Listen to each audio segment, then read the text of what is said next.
ஹர ஹர சங்கர ஜய ஜய சங்கர ஹர ஹர சங்கர ஜய ஜய சங்கர.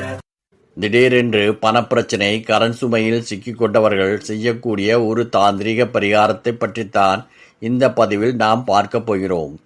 இந்த பரிகாரம் பண பிரச்சனையிலிருந்து காப்பாற்றும், கடன் சுமையை குறைக்கும் எளிமையான பரிகாரம் இது.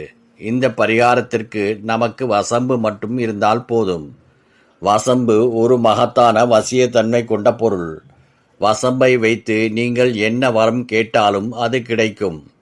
அதற்கு நேரம், காலம், நாள், நட்சத்திரம் எதுவும் பார்க்க வேண்டாம்.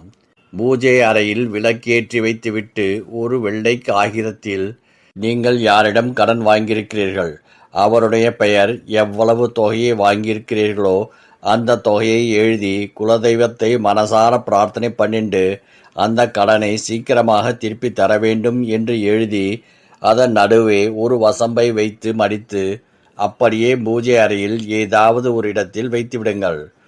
11 நாட்கள் அந்த பேப்பரும் வசம்பும் அப்படியே இருக்கட்டும். 11வது நாள் முழுமையாக முடியட்டும். 12வது நாள் காலை எழுந்து அந்த பேப்பரை எடுங்கள், வசம்பையும் எடுங்கள். இந்த 2 பொருட்களையும் எரிகின்ற நெருப்பில் போட்டு பொசுக்கிவிடுங்கள். கொட்டாங்குச்சியில் கற்பூரம் ஏற்றி போட்டு நெருப்பு மூட்டி அந்த 2 பொருட்களையும் போட்டால் அது சுலபமாக எரிந்து சாம்பலாகிவிடும். அந்த சாம்பலை எடுத்து தண்ணீரில் கரைத்து கால்படாத இடத்தில் மண்ணில் கொட்டிவிடலாம். அவ்வளவுதான். உங்களுக்கு பாரமாக இருந்த பண கஷ்டத்திற்கு இந்த 11 நாட்களில் விடிவு காலம் பிறப்பதற்கு வாய்ப்புள்ளது.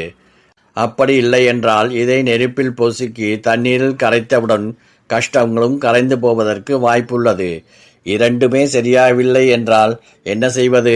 11 நாளில் சரியாகக்கூடிய பிரச்சனையாக இருந்தால் நிச்சயம் அது சரியாகும். உங்களுடைய கடன் தொகை ரொம்பவும் அதிகமாக இருக்கிறது என்றால் மீண்டும் இப்படி ஒரு பேப்பரில் எழுதி வசம்பை வைத்து மடித்து பூஜை அறையில் வையுங்கள். மீண்டும் 11 நாள் கழித்து அதை எரியுங்கள். அப்படி தொடர்ந்து 5 முறை செய்து வர நிச்சயமாக கடன் பிரச்சனை தீர்வதற்கு ஏதாவது ஒரு ரூபத்தில் ஏதாவது ஒரு வழியை இந்த பிரபஞ்சம் காட்டிக் கொடுக்கும். நம்பிக்கை உள்ளவர்கள் பரிகாரத்தை செய்து பலன் பெறலாம். ஹர ஹர சங்கர ஜய ஜய சங்கர ஹர